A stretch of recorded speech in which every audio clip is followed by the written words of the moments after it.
mystery and horror, the air itself is filled with monsters. Children of the night, what music they make. He's alive! He's alive!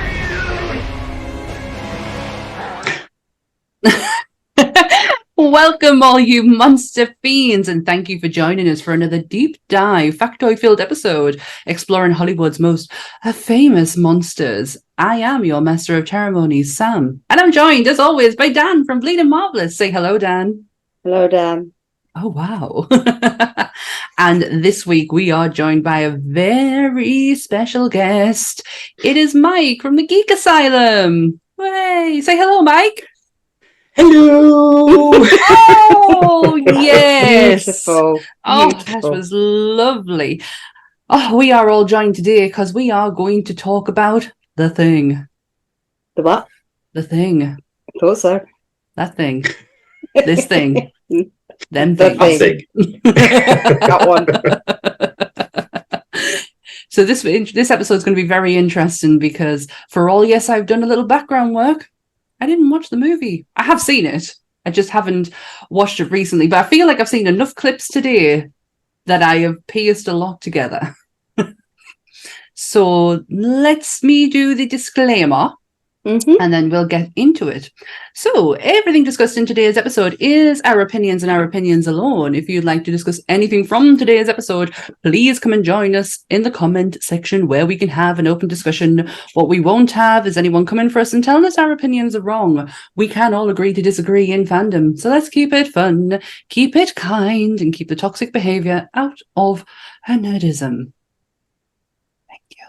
What she said. Yeah. Yeah. Yeah. So,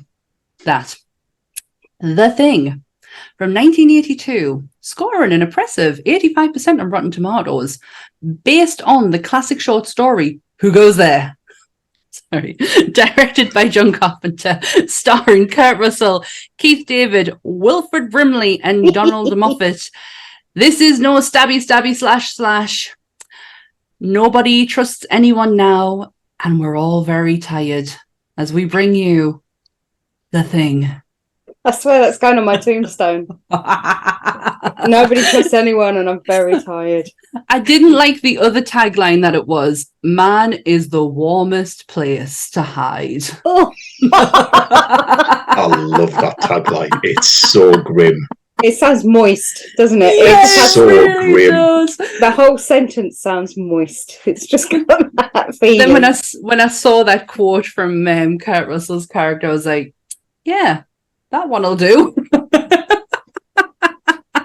So yeah, The Thing. So normally I ask, does it make a good monster? I don't know if I can ask that in this. Can Well, I ask that suppose in you this? can.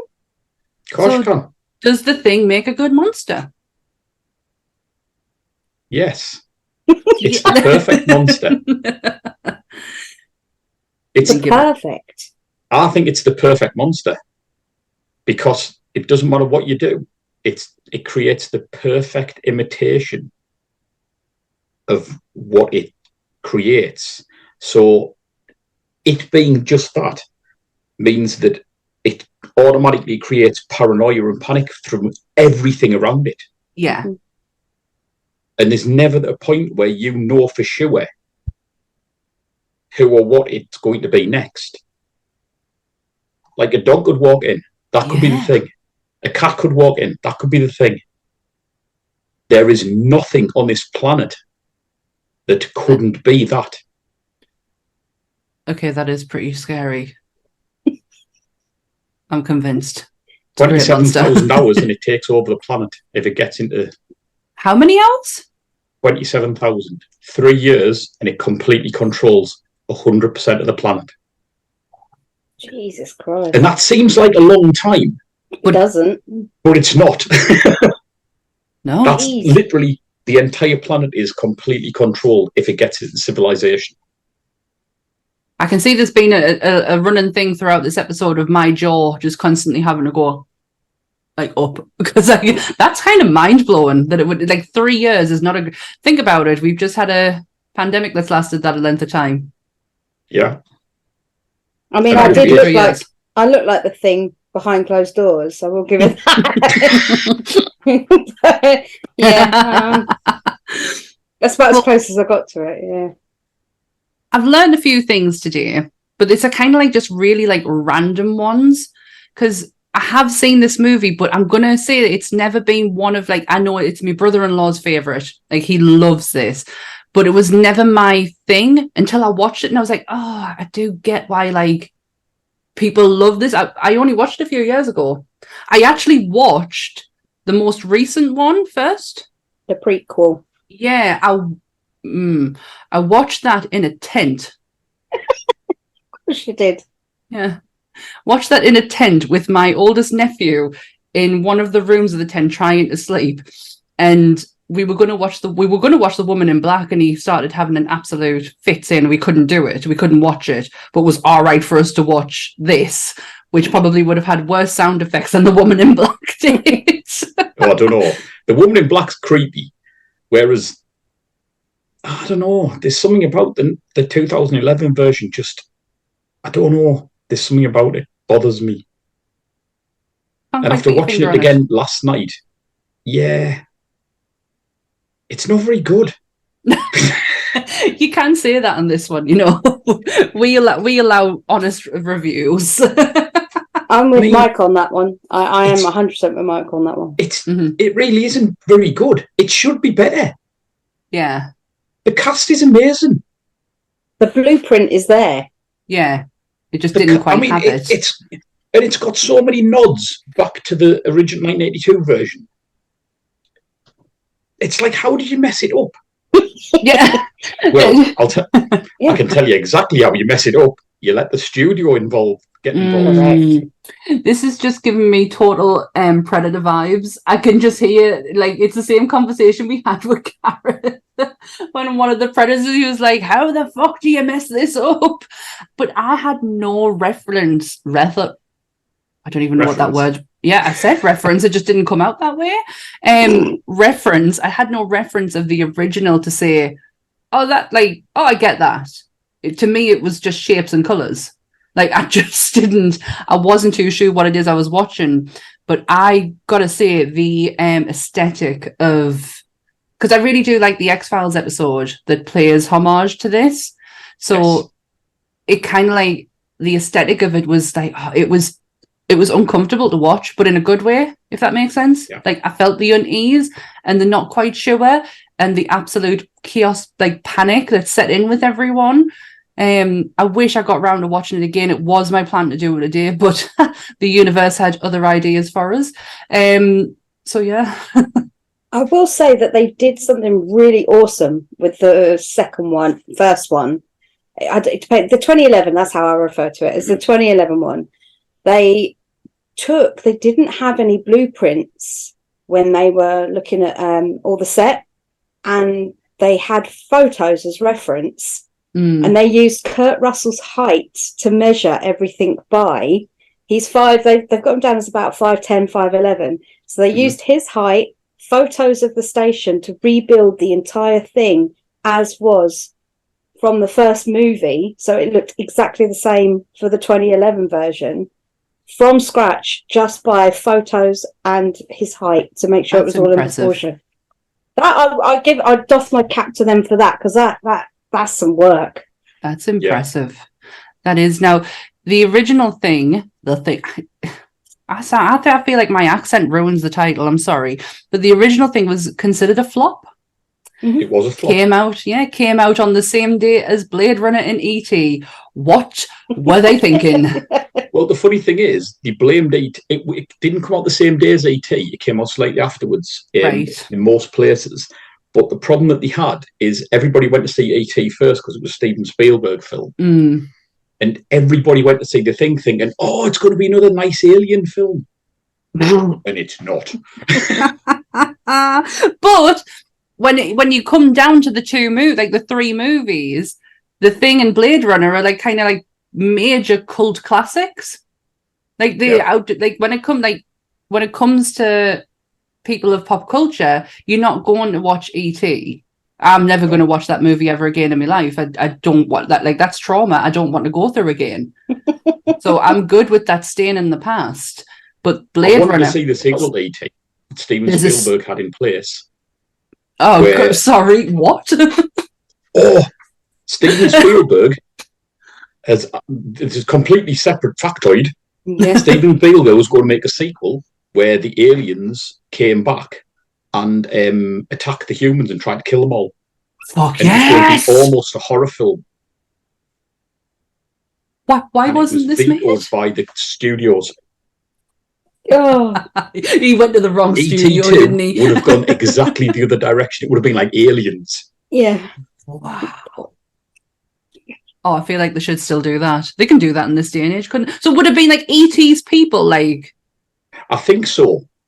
I think that's what they were aiming at. Meant. That would have But taken back it was like that trauma. So ET himself. I mean, we never found out his real name. Oh yeah, that's a good point because it's not ET, is it? Didn't he bother giving him a name? Oh, Shit. poor thing. So no wonder he's come back with so much. Yeah, You didn't give me a name. didn't give me his name. Never introduced him like to anyone. You never even asked. And then on the And he flip could side, speak. It's not like he couldn't give it. that's true. He could have even speaking spelled worst case, couldn't he? I've heard him speak on the ET ride. Granted, he said my name backwards, but he still spoke. He was broken. He malfunctioned and he said my name backwards. Got to have been like sitting on a Twin Peak ride. Oh, yeah, that ride is just, it's old, but it's fantastic. Yeah, on the flip side, you've got Blade Runner, so you've got like when you grow up, your heart dies, you know, Yeah. and that's one of the best lines in a movie ever to me. That It's one of- I it's one of- always love that. It's one of my mum's favourite movies. I've never Yeah. seen it. Oh, I've never It's I a think there's lot. so many It's- different versions of it. I've Yeah, heard. you've got to be in Terrifying. a good headspace. Yeah, good headspace There's about- for it. But I think there's like 9 different versions of the film, Wow. and all of them are different. Like there's Bloody one with a hell. voiceover, there's one without a voiceover, there's one with extra bits in, there's one with bits taken out. there's the one where Daryl Hannah breaks her elbow. Yeah. In that scene. There's so there's many loads. different versions of it, Well, and I think I've seen all of them. Well, speaking of Blade Runner, one of my interesting facts, and we were just briefly talked about this before we came on. The script was actually wrote. Well, the part of Kurt Russell, I can't remember his name. Please, someone tell me his character's name quickly. McGrady, Thank you. McCready. It was originally wrote for Harrison Ford and Clint Eastwood it was. in mind. Them two in Yep. mind, but the list of actors who were considered was phenomenal. It's crazy. There's I a mean, lot. I can honestly see Clint Eastwood playing that part amazingly well. It would have been a completely different film, I feel like, though. Like, But he's still got that stoicism that Oh, Kurt yeah. Russell brings to it. I'm not sure about Harrison Ford You wouldn't have been able to understand him. because Aliens. Harrison Ford was pretty much living off Star Wars and Indiana Jones around that time. yeah, it was, yeah. Yeah, he hadn't done 83. Well, 83 was Empire. no. He'd already done 77, which was the first one, which was Return of the Jedi was 83 because it's just celebrated its 40th anniversary and I turned 40 and I went to go and 81 see was Empire, Yeah. which is Yes. possibly why I didn't do the thing. Possibly because you've got to think for yes, it was released in 82, but filming Scheduled. doesn't get filmed in 82. It's beforehand. Yeah. Actually, What- this movie was well before its time because it was originally thought up back in the 70s. Yeah. There you go. I want to say the worst casting possibility that he was offered the job and he turned it down. And I am so thankful for this because I don't know how Nick Nolte Yeah, would have done Do you know what? McCready. I don't know. I think Nick Nolte could have done it. I think he would have ate that shit right up by chewing every bit of that scenery. Yeah, but you've got to think back in 82 is around about the time of Another 48 hours. Yeah. And he was good in that. Don't get us wrong, I As have a the lot of love for grizzled Nick cop. Nolte, but he can really ham up a performance. He was great in Cape Fear as the dad, you know, Phenomenal. Like, completely played it straight, didn't he? Early in his career, he never used to ham it up, though. No, that only came that's later. true. That's true. He kind of came like a parody of himself, didn't he? Yeah. I think that was after The Incredible Hulk, or whichever Hulk. Oh, that's so bad. Which one was it? The first one with Eric The Bana, Bana wasn't it, one. that he played his Yeah. dad? Yeah, So, directed by Ang Lee, that has no bad guys in it. The only thing I found interesting in that was the comic stripping going through it. That's the only bit I was like, oh, comic strips. And that was it. That's all I can remember from it. I totally forgot Nick Nolte was in it. And Jennifer Connelly as Betty. That's a good casting. Yeah, Betty Ross. Betty Ross, yeah, she should have stayed. Yeah, that was good casting. But don't get us wrong, Liv Tyler wasn't too bad either. Back to the thing. I like how they refused. Like, he went to audition for it, but Alec Baldwin got turned down. So did Kevin Kline. Yeah, they said they didn't think his face fit, wasn't it, Kevin Kline? It was like, yeah, it's too pretty. But then you look at Kurt Russell. Kurt Russell is a pretty man, even with the beard and the hair. That is very attractive. Kurt Russell to me. That was to me notes. It was on me notes. Feelings. I had some fuzzy feelings towards him. I still do. Watch that Santa Claus movie. Bloody hell, I am. No, not in any other movie for me. Really? Just this one. Just that one? It's something he's just... Not even overboard. No. It's how they focus on this. It's like, because they framed his face so much with the beard and the hair, and he's always either got a hood on, a snood, his hat, or... It's always just framed here. So I find myself looking at that all the time. He's got piercing eyes. Yeah, he does. Which you really notice in Tombstone as well. Do you know that is on my list? I've not seen another one with a huge tash. I think, Mike, if you don't know this already, I've not seen a lot of films. How I've managed to, for the last 2 and a bit years, run a pop culture podcast, I will never know. But growing up, I just watched 2 films and 2 films alone, and it's now kicking us in the arse because I can't get a lot of references with Ghostbusters and Trading Places. And I have not seen a lot in between. Oh, they're amazing, but I watch them constantly for about 10 years of my life, and missed out a lot of other stuff that I am now slow. I have a list, and I'm not joking. I literally have a list of movies that I have to go through. Top Gun was one of them that I got last year. Yeah, so that's the caliber of where I am at. But I do like horror. I've been watching continuously. Like, I watched when I was a kid, just like kind of like pop culture-y kind of movies. I'm not very good with it, but I love the fact that I know this about Kurt Russell, that one, he's in an Elvis Presley movie when he was a kid, and he got to kick Elvis in the shin. He's like a tiny little thing, but also he was Walt Disney's final word, last words. Kurt Russell. Nobody knows why. Nobody knows why. He's one of those actors that I have never seen him in I've seen him in bad films, but he's always good in them. Yeah. So whatever he's in, he's always amazing in them. Is it 3,000 Miles from Graceland? It's called, or something like that. Where he played Elvis Presley. I think he's supposed to be Elvis, wasn't he? Mm-hmm. Well, that's the film that basically made John Carpenter want Kurt Russell to be casted, because he'd played Elvis Presley in one of his earlier films. Yeah. Because John Carpenter likes using the same actors. He knows how to direct them when he knows when he's seen them. Yep. So yeah. Yeah, I've seen that. I have actually seen that Elvis one. It came up accidentally when I was trying to find the most recent Elvis, and I was like, no, I might as well watch it. I'll give it a go. But yeah, I love the fact that Walt Disney's final words on this earth was Kurt Russell. Just before they froze his head? Yeah, before he went into... I can't see it. American Dad style, that whole skit where they get trapped in Disneyland. Yeah. Oh, God. Yes. But what was I going to say? When I mentioned earlier, the movie was actually it was started, like, I think the thought process started in the 70s after he'd seen the Thing from Another World. Yeah. But he 1951, that film. Yeah, but he hated the character. Like you said, it was all like kind of Frankenstein-y as opposed to Alien. So again, we've managed to get another Frankenstein reference into a podcast. I don't know what you mean. It really does look like Alien. It really does look like Frankenstein's monster.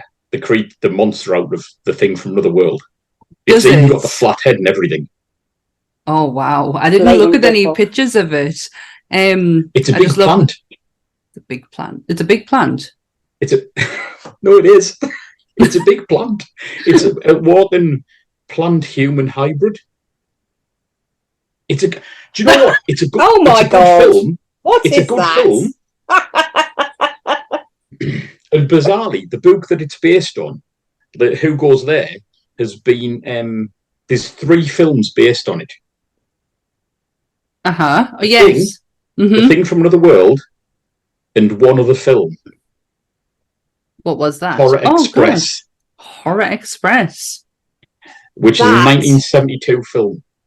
That is shockingly shit, isn't it? I mean, I know it's the 50s, but yeah, they've just put some lobster claws basically on a Frankenstein and a couple of veins, haven't they, really? Yeah. Wow, that's something. Now, I know that in The Thing, the Thing takes over a person. Assimilates. Mm-hmm. What is it that it actually is, though? Like, do we see? This is what got me really confused, because obviously with us not watching it recently, I couldn't answer my own question. Do you actually get to see what the Thing is? No, right, okay. In either film, right? And even if so, in the 2011 version, they get the creature out of the ice. Yeah, that they don't find in the 1982 version because it's already escaped and been dealt with in the second film or the first film, the 2011 version. Yeah. But even that isn't the Thing. Because it doesn't matter where it goes, it assimilates whatever it is. So I don't think it has its original form.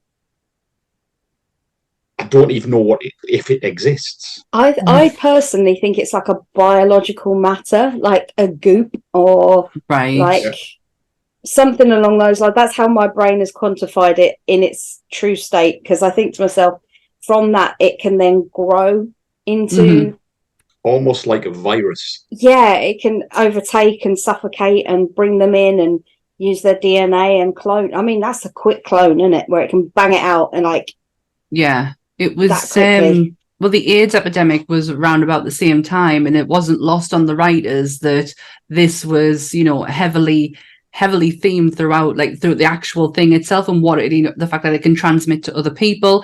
They even had not so much AIDS, but more sexually transmitted diseases, because they did have a few posters around about sexually transmitted diseases. This is just what I read, by the way. But I thought that was quite interesting that it kind of like has that kind of running theme going through it. It's the fact you can't tell who's infected by sight. Yeah. So it's always that underlying, are they infected? Are they infected? You don't know. And it's very much, I mean, the 80s were pretty much full of misinformation about AIDS as well. So I remember toilet seat conversations. Yeah, we used to have posters. I'm that old. Yeah, no, I had posters in my school.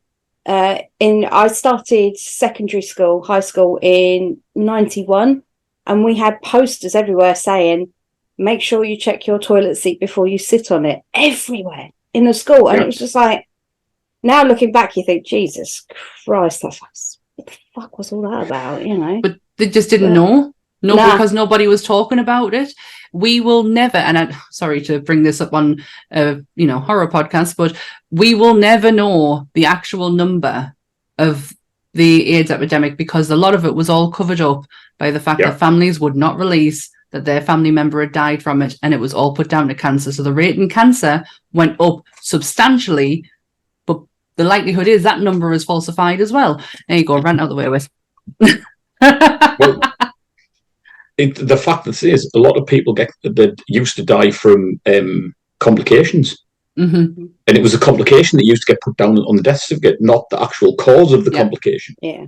You'll never know the true actual figure of it. Because it was Bill Lancaster, wasn't it, who wrote the screenplay? And that was at the same Bert's time. son. Yeah, Burt Lancaster's son. No way! Yeah, Burt Lancaster. Lancaster's son. I found out he was a huge circus performer. I never knew that. I knew he was a big actor, but... This is his third script. The first two were the Bad News Bears. Oh my God. Wait. And the Bad News Bears go to Japan. Well. Wow. And then he did this. And then he did this. This was his third film that he wrote. He was clearly trying to get something out, wasn't he? He was like, yeah. So it's, I mean, where do you go with that, really? Bad News Bears. The Thing. There's like, wow. I didn't really look too much into the writer. It was the special effects guy, Rob Botton. I will say, Toby Hooper. Did you hear that Toby Hooper was supposed to be a director? Yeah, I have got scenes that Toby Hooper was going to put in the film. Yeah, I'm glad you did. Oh my lord! I just flew over it. I saw that, and I saw like they started going into details. Like I just can't. So I'm glad you did. So it was Lawrence Terman and David Foster with the producers actually wanted Toby Hooper to do the film, and they got as far as Toby Hooper doing a screenwrite for it. So tonally, it was going to be a comedy horror. The alien was going to eat them rather than assimilate them. Mm-hmm. So it was basically just a monster around eating people. Yeah, mate. The main character was called the Captain, and he was basically a version of Captain Ahab out of Moby Dick. And there was going to be a lot of slapstick humour, including one scene where one of the scientists actually slipped over on a banana peel and then got eaten by the thing. And Lawrence Terman read it. Lawrence Terman read it and said it would have been the worst movie ever made. It's not wrong. And he instantly went through it. Literally, he just got kicked off straight away. He read it, went no, and that was the end of it. Yeah. No. Wow. No. I'm glad they did though, because I mean, for all of John Carpenter's the opinions people have of him, there was one story that the guy who played Windows, they wanted to play the scene a certain way, and John was like, no, this is how it has to be to fit the narrative. And so they all wandered off, and 3 or 4 of them were all mic'd up, and they were all having a slagging match about him out in the that green room. And he heard everything. He walks in and he goes, "Look, I get your point. I'm not changing it. And yes, I'm a dick." And walked out again. I was like, that itself just made me love him even more. The fact he went, "Yeah, I'm a dick, but I'm not changing it." Oh, I love that. This was the first time he didn't score a movie. Yes. He didn't do the score for this. He wanted John... was it John? It was the guy who did Alien. Yeah, I've written them guys... Jerry Goldsmith. Yeah. But he went with, now forgive my pronunciation, Ennio Morricone. Ennio Morricone. That's it, okay. Yes. I'm a massive spaghetti western fan as well. I was putting the flair on because I thought he was Italian, so I thought, there'd be a little bit of a... Yeah. He's also one of the best composers. His work is amazing. He did The Good, the Bad and the Ugly, didn't he? And he did all of Sergio Leone's films. So he did The Good, Bad and the Ugly for a few dollars more, Fistful of Dollars. He did Fistful of Dynamite. He did The Mission with Robert De Niro. But this... So John Carpenter went to meet him in Rome, and Ennio Morricone let him hear some of the things he'd done. And after an hour meeting, he turned to Ennio Morricone and went, "Use less notes." Walked out the meeting. That was the only thing he said to him. Brilliant. Use less notes. It must have been very flourished then, I imagine. Instead of the bom, bom, bom, bom, that constant like heartbeat. To me, that's what I've always assumed it was supposed to be, the replication of a of a heartbeat, but whether that's right or not, I don't know. I mean, and the thing is, it even fits with John Carpenter's other work. It sounds like it could have been It's by Halloween? John Carpenter. Doesn't Halloween do that Halloween. too? Assault on Precinct 13 is very similar. It must be a way to get our heart rates kind of in it. Yeah. Because I don't get us wrong, I don't feel uncomfortable watching Halloween, and only because of the mass amount of times that I've seen it. But I do remember that experience of watching the thing and being like, oh, this is this. I'm not claustrophobic at all, but that kind of made us feel a bit like, I don't know, isolated a little bit. And that background music, that did not help. No. There's a lot of wind you can hear in the background of the thing as well. In the 1982 version, there's a lot of it's it's almost like Noel Fielding's doing the wind impression out of the As long as he's not, I just am imagine the moon in the background. Then. just imagine. Wow. You know the guy, he's a factoid about the score. Oh, this is a beauty one as well. So Ennio Morricone's music was nominated for Razzie. Really? When the thing first came out in 1982. They fucking hated this movie. They hated this movie so much. Wow.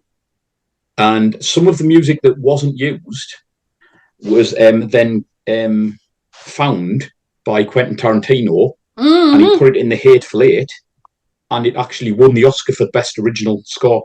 Wow. The same music literally got the worst thing it can ever get nominated for, and then won the Oscar. Because it was in two separate films. I read that today, but all I saw was Quentin's name, and I was like, "Oh, I'll come back to that later," because I didn't know where he fit into it. But it said Hateful Eight. Kurt Russell's in that as well, isn't he? He is. Hey, one of my least favorite Quentin films. Sorry, I agree. One of my least favorite. I am a big Quentin Tarantino fan. I'm not ashamed to admit that. But I did not enjoy the Hateful Eight. That was the first time I'd seen. Since Pulp Fiction. That was the first time I'd seen Jennifer Jason Leigh in anything for years. The Hateful Eight. And yes. I was like, hello. I recognise you. You know, when you're like, I can't place you, but I recognise you. Yeah, it took me a little while. Paul actually does not like Pulp Fiction either. I love Django Unchained. I think it's brilliant. I hate it. Paul really doesn't like Pulp Fiction either. He's already pointed that out in the podcast. Yeah, he doesn't. Pulp Fiction's my favourite one out of all of them. That and Reservoir Dogs. Oh, Reservoir Dogs is a masterpiece. No. I really enjoyed Once Upon a Time in Hollywood. Not gonna lie, thought it was just aesthetically pleasing. I thought that the dynamo between Brad Pitt and Leonardo DiCaprio was just magic. The only good scene in that movie is where he gets his dog at the end to take out the burglars, to take out the Manson clan, and I was like, yeah, that's perfect. Yeah, but I've got to say, I'm with Mike. I think Reservoir Dogs and Pulp Fiction are the best Tarantino. Dusk Till Dawn, but I don't know if that sort of sits on the cusp of, because it's a Robert Rodriguez movie. I put that alongside True Romance. Yeah. Because he wrote that, didn't he? Quentin's he wrote that, and the money he made off selling that script was how he made Reservoir Dogs. Yeah. Oh my god, I knew the rodent bit, but not that. Oh, that's amazing. No, if it wasn't for True Romance, he would never have made Reservoir Dogs. And then bringing it back around, he did Death Proof with Kurt Russell. Yeah. There we go. See, it was relevant. We can do this. Tangent was relevant. It's not one of our podcasts if we're not going off on a tangent. We did a whole tangent about New Kids on the Block once. The right stuff. One of my favourite little facts, though, that I found out was John Carpenter at the time in 1981, 1982, when they were filming it, was married to Adrienne Barbeau, and she was the voice of the chess machine at the beginning, and when he's playing chess, and he goes, "You cheating bitch," and pours the whiskey into the computer. But that's I love that, because that is somebody who isn't thinking long term. No, not like he's obviously there for a long time, and he's just broken the only chess machine that he's got. He's like, oh, never thought about that. The guy Donald she is as well, isn't it? Oh, yeah. The guy Donald Moffat, though, I'm not mistaken, that is him from Aeroplane, right?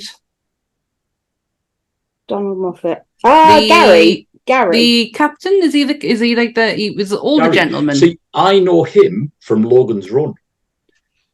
The I TV show. feel like he's been in some kind of spoof movie. I'm not a number. That was Logan's Run, wasn't it? I am not a Oh, that number. was a prisoner. There you go. They all Logan's wore Run, where black. they get to 30, and then they're hunted down and killed. Oh That's no, it's not who I'm thinking of. He's a British actor. Yeah. Yeah, The Thing, West Wing, Little House on the Prairie. Yeah, this is Oh. he definitely has a look about him though, like. But no, that's not him. I could picture him in some sort of like spoof movie. An Airplane just came to mind, but it's not him. Or Hot Shots. That's possibly what I was thinking of as well. Speaking of people who look like things, in the 2011 version, Yep. one of the guys, one of the main characters, Adams, is played by what's he called? Where's he at? Where's his name at? He's called Eric Christian Olsen, who Yes. plays Adam. Doesn't he look like a cross between a young Carrie Elwes and Val Kilmer? I get the Carrie Elwes one. Young Val Kilmer before he got fat. Yes. Ooh. Like he, But he's got Exactly. Lego hair. But he's got Lego I hair. sat, Yeah. I sat and watched it today, and I'm like, that he looks like a cross between them two. And it took us age to work out who it was. I was sitting for ages going, who's he look like? Who's he look like? Just I'm now having to Google said person. If Who you was go on it? IMDb, he's literally the second one or third one on. His name's Eric Christian Olsen. No, I can't see him. I didn't know bloody what's his face from Game of Thrones is in it. Yeah. Oh yeah, the one who likes the big women. Yes. Christoph, I can never say his surname. Tom. I'm so very, very sorry to everybody who speaks Norwegian. Hivshu? Oh yeah. Do you know who he looks like? Do you know at first glance he looked like bloody Jim Broadbent? See that? just on that picture alone, just first look at him, he looks like a young Slater from Only Fools and Horses. But there's a lot. I mean, that is a good cast. That They is all went amazing. to be massive. Yeah, Joel Edgerton. Brightburn is one. I think it's a highly underrated movie. Brightburn. It just didn't get the love it needed. I just think that Joel Edgerton. yeah. Yeah, I love Brightburn. Brightburn is the ultimate supervillain origin story. Well, he's in one of my favourite films, King Arthur. With Clive Owen. The Yeah. Guy Ritchie one. Yeah, no. Clive Owen. Clive Owen. That's a good film. Now we were talking about this, and I've had it on my list the other day for one of our podcasts, and I went, listen, I can't tell you why, I can never understand it, because I really kind of stand Clive Owen, and he's absolutely shocking in this movie, but I just fucking love it for the group, for like Mads Mikkelsen. You know why it's great? Ray Winston and Ray Stevenson. That's exactly Ray Winston and Ray Stevenson. Their performance in that Make friendship. that film. Oh, it's brilliant. That's why I love it. Like that's Keira it's Knightley there. was in that, yeah? Yeah. Is that the one? Yeah, Perfect that's teeth. the one. Yeah. She was a pagan with perfect teeth. That's what really bugs me about movies set in kind of them times. They all have white teeth. They would not have had white Perfectly teeth. white. Perfectly white and perfectly straight. Yes, wouldn't have happened at all. But yeah, I had that brought up the other day on the podcast. I had it in one of my top fives. I've loved it since it came out. There was a period of time where I watched it all the time, and then I found it on Disney Plus a few months back, and I was like, let's relive this. I like that film. I'm not gonna lie, I like that film. Ray Stevenson is my favourite character in it. Oh, bless him. Oh, I can't believe we lost him this year. It's so sad. I was good at it. I never got to meet him. He's one of the Oh. very few people I actually really wanted to meet. I've never got to meet him. It's so sad because Ahsoka and the TV series is going to be massive. She is a huge character within Star Wars. So a TV series, regardless of how it turns out, is going to be a watched program, and he is in it. And unfortunately, we're not going to get to see his character progress any further than what it is in that show. And it's so sad, especially with the He was brilliant reception. in Rome. I've not really seen a lot of them apart from King Arthur. You need to watch Rome. The BBC did a show called Rome, and it's he's a he's a gladiator, and the only way I can describe his character is he's absolutely rock hard, and he's the main character's best mate, and that's all you can say about him. He's King absolutely rock hard all the way through it. That's Dagonet in King Arthur. He's rock hard, and his best mate's Ray Winston. That's pretty much what he does. I love it. Absolutely love it. But the one thing that really fascinated us about this movie, and probably what's getting me attention all day, what I was telling you earlier, was the practical effects, and how this is kind of like a benchmark of practical effects because everything is fucking practical. In the first film, yes, in the first film. Oh yeah, sorry. There is one scene that isn't practical effects. Really? It's one scene that was left in. There's stop motion in it. I heard about this bit, but yeah. So the last scene in the film where Kurt Russell is fighting the thing when it comes out of the ground, that was all going to be done in stop motion. And it was done, and John Carpenter didn't like it, and he said it feels like it's dating the film. And he cut all but one section out. There's two little bits, and there's a scene where there's a tentacle shoots out, grabs hold of the detonator and pulls it back in. That's stop motion. And there's a tentacle comes out, and that's stop motion. And they're the only two bits of stop motion in the entire film. Wow. I didn't get it. I didn't see that at all, because obviously everything's just celebrating the fact of how much practical effects was in there. There was one bit that really caught my eye, was this face splitting scene, and this when I can picture it in my head. Yeah. Where he bites, where he kills Windows. Yes, watch that repeatedly today. The noise of it all is paper and egg soaked in egg yolk, and it really caught me attention because I thought, another use for eggs in special practical effects. That's a very specific noise. Yep. Yeah, it's a very specific. Well, the scene. There's only one scene in the film that Rob Bottin didn't do. Yeah. And that scene is the kennel scene. No. And he didn't do it because he was so tired of working with dogs, because he'd just come off the Howling. Yeah. That he refused to do that scene. And Stan Winston stepped in and refused to take any credit for it. I have that written down. I have that written down. He wanted the 22 turning 23 Rob Bottin to get all applaudits for the film. Yeah, a year and 5 weeks. 1 year and 5 weeks did he work on this movie. I've got a list of what it did to him. Yeah, so have I. Oh, go on. I didn't write that list down. I wrote down his accomplishments. So he suffered from severe exhaustion, double pneumonia, and he had a bleeding ulcer because he was working 22 hours a day on that on the set. For a year and 5 weeks. A year and 5 weeks. And there was one moment when the entire set was set on fire in part of the film, and he had to rebuild the entire set for another scene. The worst. He said it was going to take 4 weeks, and he did it in less than a week. Yeah. Did you hear the bit about, you know, where you've got the spider head breaking off? That burnt up in the fire. They had originally taken them 4 months to build the body, and the gag effects and everything that went on with it. And John was adamant he wanted fire. There must be real fire. I need fire.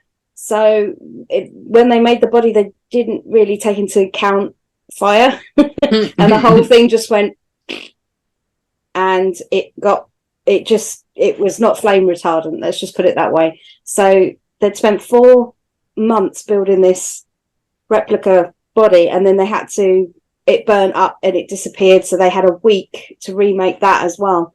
So that set, when that went, it broke him. That absolutely broke him. Christ.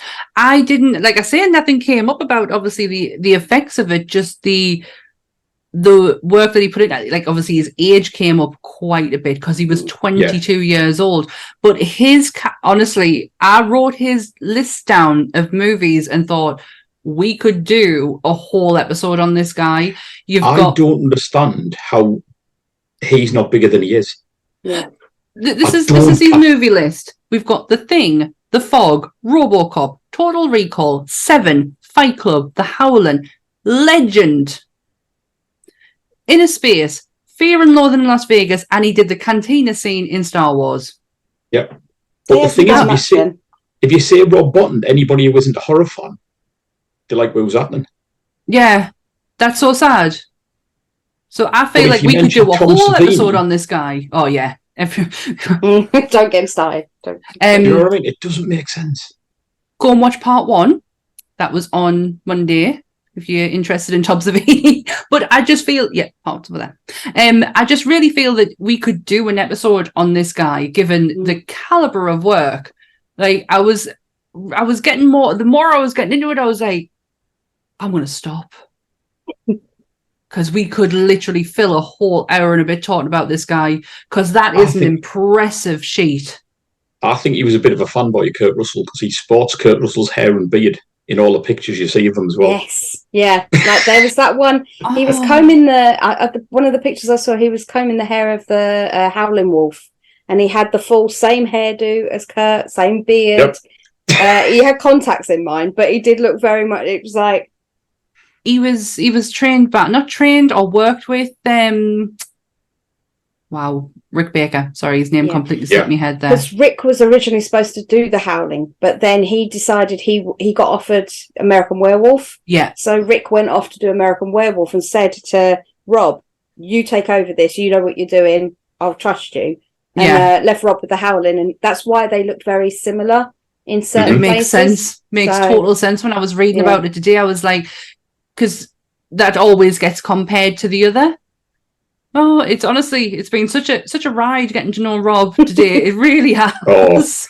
He seems like he's going to be like a really nice guy as well, because he's got that work ethic that, I mean, he nearly killed himself making this film. Seriously nearly killed himself. It's dedication to the core. It really is. And it's sad to think that back in 1982 when this was released, it didn't get it, because all the reviews and that I read of the time was the special effects is too much. It was too much for 1982. Whereas now he was only given a $250,000 budget. And when he saw $250,000, and he looked at it and went, it can't be done for that amount.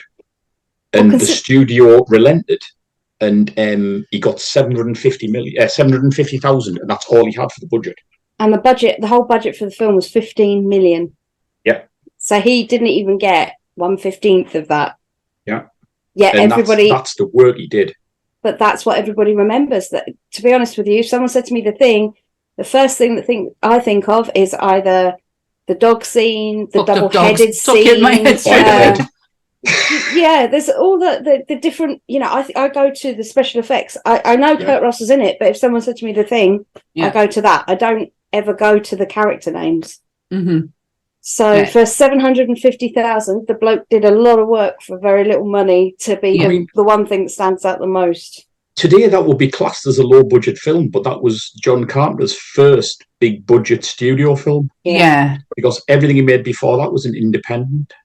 Mm-hmm. And do you know what the irony is of that as well? They had a $50 million budget. They made $19.6 million at the box office, which gave them a $4.6 million return.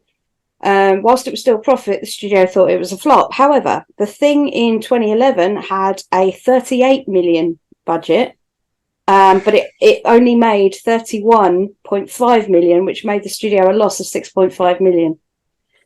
Dan likes our numbers. But the reason for that is because of the CGI / practical effects hoo-ha they had. Mm-hmm. They actually shot a lot of the whole movie, as far as I'm aware, with practical effects, and it was tried to the audiences, and the audiences just kept laughing, and so they decided it wasn't scary enough. So they then remastered those scenes with the CGI things, and they took the practical effects out. From what I read, one scene still in, right? The autopsy scene, which is pretty much shot for shot off the 1982 film. Mhm. And they pull it apart and all that's practical. And it looks phenomenal. It looks proper groovy when they pull it apart. It's got like... He's got his head in it. It looks minging. It looks like it's proper... It's trying to form, isn't it? It's like you can still see its teeth through the skin. You can still see the veins in the face. That was some superior... whoever did that, I didn't take the time to look. So no, I'm sorry me about neither. That, I was too fascinated with Rob Bottin that I was like, I'm locked in on this now. Sorry, but when I'm locked in on something, I'm like, right, this is what I want to know about. He's a genius. He really is, especially with the fact that even today, even now, it's 2023, and we are appreciating the work, still appreciating the work that he did in this movie, because it's like it's unreachable to do. That's how it feels like. I watched it last night, and it looks good today as it did in 1982. Mm-hmm. Yeah, it holds up better than pretty much every other film I've watched. And I've got a pet hate at the moment, and it's CGI blood. Mm-hmm. Because they put it... I know why they do it, because then it doesn't go on the actor's clothing, so they don't have to wash it. Oh no. You don't have to like worry about continuity, because it can just be put in. But they put too much in, like in sprays when it wouldn't spray. Yeah. Or they put it's the wrong colour, or it's like too red. It's really red. Yeah. It doesn't look like it's got any weight to it. Whereas in the 1982 version, there is not one point of that film where it doesn't look like that's not real, because it is real. Mm-hmm. Oh, wow. It's got that stickiness to it. Yeah, because blood is sticky. Yeah, and mine is. You see it like starting to run down, but slowly. Yeah, mine wouldn't do that. I have an autoimmune disease where my blood does not do that, so you'd know it's me. But you could use that as a plot point in a horror film. That's all I'm saying. Yep, you would know it's me. The one time I do appreciate CGI blood, and I think we've mentioned this before, possibly maybe not on this podcast, was Shaun of the Dead with the dart in the head, and it goes funny. That's the one time I appreciated CGI. But I think that's been done purposefully, because of it's just to make it a funny moment when he pulls the dart out. God, that is a funny scene when he sticks that. I can tell you, it doesn't happen like that. His head just goes like that and then pulls back up again. Yeah, it doesn't happen like that when you pull a dart out of someone's head. No, but it's. Oh. I feel like there's a story there, Mike. Yeah, we were kids. Me and my mate were sat throwing darts at each other. As you do. Yeah. I was raised with lawn darts. Oh! Wow. So little darts, not really an issue. And we were trying to get it as close as... we used to play a game called Split the Kipper. And for anyone who doesn't know what Split the Kipper is, they stand in front of each other with a knife, and you have to throw it like... So you're stretching your feet further apart, and then you split the kipper by throwing it directly in the middle. Except we used to get it close to each other's feet as possible at the start, so you could win straight away. Obviously, that caused some issues, because you're throwing a knife at someone's feet. So throwing darts close to someone's head's not really a problem. Anyway, it bounced off the wall and stuck in his head. So I know exactly what it looks like when you pull a dart out of someone's head.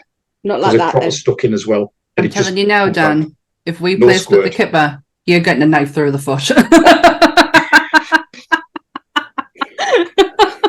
on that note, I'll be right back. I've just heard something's just gone off. I need to just find out what it is. You two keep going. I'll be back in a second. No problem. You actually mentioned the thing on the podcast we did for the Sunday show. Mm-hmm. And there was a bit at the end, and I can't remember what it was, but I was trying my hardest today to look into the ending of the movie, and I couldn't find what it was you were referencing, and then I didn't think to go back and actually look at the episode, but it was to do with the actual ending of it. Right. Who had the thing. The ending of the thing has caused so many discussions and arguments online, mm-hmm. because different people keep saying which one of the two at the end is the thing, and there's various theories. As far as I can tell, it comes down to Childs is the thing, because you see a glint in McCready's eyes when they're talking to each other, and you don't see it in Childs. I saw that theory today. When McCready talks, there's steam. You don't see as much when Childs does. Yeah. And McCready offers Childs a drink, which Childs wouldn't have taken because he already knows that the thing can be, the infection can pass through saliva. But the theory is that McCready passes him a bottle with kerosene or diesel, like petrol in, because he was throwing Molotov cocktails earlier. Personally, I think it was just whiskey because he is an alcoholic. So, however, the prequel, the 2011 version, blows the entire theory out the water. Just to catch Dan up, we're talking about ending. Because Keith David has an earring. Sorry, and the thing can't have an earring. Yeah, can't do biological and non-biological things like fill-ins, hip replacements, things like that. Yeah. Yeah, Keith David has an earring. Keith David has an earring. Fell down. Right here. Oh. A picture fell down outside. Sorry, it's those, those magic strip things. I just had a dunk, and I thought, has Rob fallen down the stairs? Oh, bless you. But no, it wasn't. So I just thought I'd go check. But sorry about that. Yeah. You have to apologise. We're just talking about the ending. I heard the interview with Keith David about what his opinion was about the end, and I'll let you. I'll let you finish. I love that line. Yeah. So Keith David was asked at a horror convention about the ending, and he says, "Well, I don't know about anybody else, but I know I wasn't one of them." I love that. There were so many videos on YouTube of the ending explained. And there was one of them that really, honestly, he was good because of how the video was put together. He just went really too fast for us, and he was going, and this quote's been changed, but this wouldn't have been done on purpose. And the glint in his eye, and I'm like, Jesus Christ, man, slow down. But all of that's. If the prequel is canon, Childs has an earring in his right ear. Right. And you see it when he turns to the left, and you see it in his right ear. And that then proves he's human. Right. Neither of them had the fact in the prequel, they use the fill-ins to verify if they're humans instead of having a blood test. It does destroy that entire theory, which I'm kind of disappointed at, to be honest, because I thought, that's legitimately a good theory. I like the fact that there was 3 different endings to talk about. Did you just talk about that? I just want, No, not yet. All right, okay. Just the Child's being a thing. Yeah, it was something Mike had mentioned on the podcast when he was on the Sunday show, and I just wanted to go into a bit more detail about it. Yeah, I mean the one was that they were both going to turn, and it was going to turn into a weird hybrid Russell Keith David monster thing to finish it off with. I think another one was Childs was left to freeze to death whilst McCready got on a plane. He got rescued, and he turned around and said to them something along the lines of, "Has anybody got any hot food? I'm hungry," or something like that, which was supposed to prove the fact that he wasn't one of them as well when he was being flown away. But the one that they went with was everybody's favourite because they left it on the cliffhanger because no one knew. Obviously, with suggested the biological by Kurt Russell. Really? Yeah, suggested by Kurt Russell. He thought it would have been better if it was ambiguous, and John Carpenter agreed completely. But John Carpenter kept the thing and who was infected hidden from everybody as he filmed it, even though the film has a massive spoiler if you can speak Norwegian at the start. Yes. I've read it. I know it. I've got it on here as well. No, you do it. Go on. I didn't write it down. Go on. I've got it here. Right. It says, "Get the hell out of there. That's not a dog. It's some sort of thing. It's imitating a dog. It isn't real. Get away, you idiots." Yeah. So, Which any Norwegian speaker gives away the film right at the beginning. yep. I saw that on one of my videos today, and it was like, if you can speak Norwegian, this film is ruined for you right at the beginning. Yeah. And then they did the translation of it. And also, there's no subtitles, even on the DVD version of Norwegian to English. Oh, I'm glad you said that, because purposefully left in Norwegian with no. So you, that is so fucking clever. You see, I'm so glad you mentioned that, because I am actually I will go and watch this, even though I know I should have done it beforehand. But it's just only because of what I've been watching today. I'm like, I'm getting it. I am getting to understand why people love this so much for, and I've done it without actually refreshing myself on the movie. But I tend to go to alternative places to find my movies to watch, and not all of them have subtitles, as I learned with Snowpiercer. Watch the whole end of Snowpiercer without any subtitles to realise I didn't have a fucking clue what was going on. And then had to hard to understand if you don't understand Korean. Tell us about it. We're sitting there literally going, should we know what's going on here? Or is this something where we're not meant to know? And then all of a sudden it kind of ends and we get, huh? So we had to go back and try and find the subtitles. Funnily enough, that's one of the grimmest endings ever. Those two kids are dead. Awful. No, they're doomed. That's a polar bear. Yeah. They're dead. They're the only animal that will literally hunt humans and eat them. Unless you're Brian Blessed. Oh, yeah. Nobody messes with Brian Blessed. You catch the polar bear. I mean, there's a couple of things that I found out today about how the original opening scene for the 1982 version was going to be the chopper pilot spinning out of control and disappearing behind a mountain, basically, and chasing the dog to the station whilst being lit on fire. But John hated it because he said it was too cliche.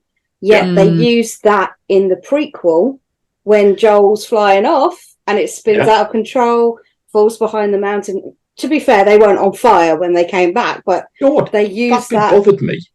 It was shit. There was no need for it. It bothered me because it's like, you've just seen a helicopter crash. You'd go and check they're your mates. No. You wouldn't just leave them. Oh, it's a bit of a storm. I don't care. You've got a snowcat. Go and check. I wouldn't want to be friends with anybody on these way stations. God, no. If you go outside, you're all dead. That's it. Never mind. Not at all. Can I ask a question? Mm-hmm. Why are they there? To get ice core samples. Right. Yeah, it's some sort of mentioned in the science prequel. thing. Yeah. It's mentioned in the prequel, and that's pretty much what they do in Antarctica. Right. Because there's this. Oh God, we're going down the rabbit hole of crazy people, flat earthers. But obviously, there's an Antarctica accord that every country's signed, so they're not allowed to drill for resources in Antarctica. It's still got a vast amount of resources underneath, and nobody's allowed to get them. Why? Because every country's... That was such a naive thing for me to say. Why? Because, I'll be honest, it would pretty much cause a world war. And it's far enough away from everywhere that no one has any sort of rights over it. Right. Got you. Because you have to... It's a long journey to get there, and it's a long, dangerous journey to get there. Right. So everybody's agreed that nobody goes. So the only thing on there are science stations. I know you can go, it's supposed to be a lot of money, but you can go to Antarctica to visit, but you have to go, you can only go certain times of the year because of the weather. I'm good. It looks cold. Oh. Not going to lie, it looks cold. Even for me. A little bit, yeah. The X-File episode alone just made us go, no, I'm all right. Yep. All right. You can stay there. Stay in the ice. Stay in the cold. I mean, the Arctic's caused a lot of the Arctic itself has caused a lot of problems, but obviously that's connected to Russia and America and like Canada. So that has got land either side of it, whereas Antarctica doesn't. Nothing's connected to it. So nobody can put a flag no on one and can say claim this it. ours. Yeah. Nobody's been able to claim it. No one can stick a flag in and go, mine. Yeah. Oh, my childish brain. One of my favourite facts that I found out was the dog. You know, the because they used the scene with the dog, obviously at the beginning of the first one. Jed. Yeah. Sorry, the name just come to my head. He they reused that specific part of the scene. They took the footage and reused it as the ending to the prequel. So they didn't reshoot that. That was exactly the same footage to tie it in. That dog has a fairly decent acting. Yeah, he's John Carpenter was so impressed with him. White Fang 2, Bit of the White Wolf, The Journey of Natty Gann. He was 18 when he died. He was, 1977 That's to good for 1995. Well, he's a cross. He's a cross of a wolf and an Alaskan Malamute. Yeah. So a wolf dog and Alaskan Malamute. But he got praised in the film because he had a 1,000-yard stare, and that's how he got the part. I love how dog can just. Every time you see that dog and it's just staring off into space, it looks perfect. John Carpenter said it was the easiest. I don't know how to say this right because it's not a person, but easiest actor to deal with. He just did as he was told. Everyone says that the things you shouldn't work with are animals and children. Yeah. And yet that dog proves that if you get the right dog. Good on you, Jed. He's a beautiful dog, though. He's so good looking. Oh, he's a gorgeous dog. I'm very funny when it comes to animals in movies. I need to know what is happening. And Ant had to tell it, like, he was like, the whole dog scene's not going to be very nice. Are you going to be okay to watch it? Yeah. And I was like, I don't know. I'll give it a try. And I'll like sit there, like, fingers like that. Well, that's what I have to try and keep telling myself. Because I understand practical effects. So I'm like, you have to keep reminding myself, that's not really them. And a lot of it was shot in reverse as well. Yeah. So the only dogs that we use in the kennel scene is only when one gets sprayed. All of the other dogs in that entire scene are puppets. Mm-hmm. And the noises, this is an odd one. Yeah, I heard this one. I don't like it at all. No, I don't like it either. Is this with the where he rounded all the dogs up? Mm-hmm. And then he walked around, he put them all in his house and walked around the house wearing a long trench coat, knocking on the windows to freak them out and got them to bark. Yeah. I don't like it, but it's so fucking ridiculous. I mean, that's a level to go to get a dog bark. Yeah, but the trench coat, the dogs aren't going to give a shit if you've got a trench coat on or not. They can't fucking see it. The people outside can. If they strays, you don't know who he is anyway. It's not like they're going to recognise him as the owner. And they're not good with houses, I imagine, either. No. So, I mean... that's just weird. That's bizarre. Yeah. That is a weird thing to do. It's the trench coat. I didn't even, think the dogs don't give a shit, but I tell you what, the people outside who are watching will when you're banging on the bloody windows. Walking past out go, I wonder if anyone went, maybe should we tell the police there's a trench coat man knocking on them windows? Back in the day, though, the only people that wore trench coats were flashers, right? Yeah. So he was taking a risk. I mean, the thing is, they were called flashermacks. For most of my life, they were called flashermacks. I still call them flashermacks. Yeah. So. And then the Goths took them in the 90s, so... Yeah, the Flashers lost them. Did you know, though, this was another one of my favourite facts I found out, that the scene where, is it Copper, the doctor, is the defibrillator, for God's sake, the defibrillator scene. I wouldn't have been able to say it. They actually used, and this was bloody clever, for a stunt guy, an amputee. Yep, double amputee. Yeah, so when he pulled his hands out, he had 2 stumps. So John wanted real. He didn't want special effects on that because he said it would look weird. So they had a life cast of the guy Copper made, and then they made a latex mask of him, stuck it on the guy, and then you have him going, ah! And you don't really sort of pay attention to the mask because you're too busy looking at his arms. Yeah, so they just bloodied up the stumps. But that scene, That's so impressive. it looks like, I say it, watching it again, like today and last night, that scene is so iconic, and it looks so horrifically realistic. And then you think, oh, that's because it was. Yeah. That man didn't have any arms. They weren't just green screened out. He didn't have any arms. Wow. This is really like one of the realest of real, like, Mike, you know what I mean? But like everything is, nothing's computerized. No. I love That's very rare that you can say that. It still makes me go a bit, ugh. You know, when you sit and watching it, I pull faces, even though I'm not actually physically disgusted or feel sick. Like, I don't actually feel, but I can sit there and go, ugh. You know, like the bit where the head is breaking off the body and it has that oozy goozy kind of like strawberry jam. Bit, no, well, it's not. Green. It's like green, yeah. And it's like he's falling off, and then it sort of rolls off, and then the spider legs come out of his head, and it's shaking, and it's still jam. It recently went up into the. It went up in the prop store auctions.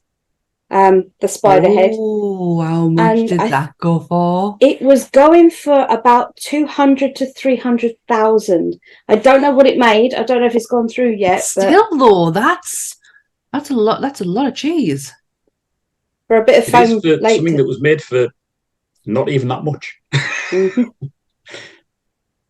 mean, so they used jam. If I had the money. Yeah, so I used a lot of jam. Yeah, I used a lot of jam for consistency. And obviously to be able to see things, obviously colour and changing, but yeah, you got to think how things appear on camera. Yeah, I was just trying to think of that scene, and it is kind of the blood is gooey, isn't it? Like you said, Mike, it's got that sticky. Yeah, that makes sense. Yeah, then it's like even when the skin parts, it stretches first, and then it starts to tear, and you see the tears form. Oh, I've just got a bit cold inside. And it's that. I have seen so many death scenes today, obviously, because when people are talking about the thing, that's what they're talking about, because that's where the major special effects come into it. So I've watched a lot of death scenes today. The only one I didn't watch was the Who Killed Who video.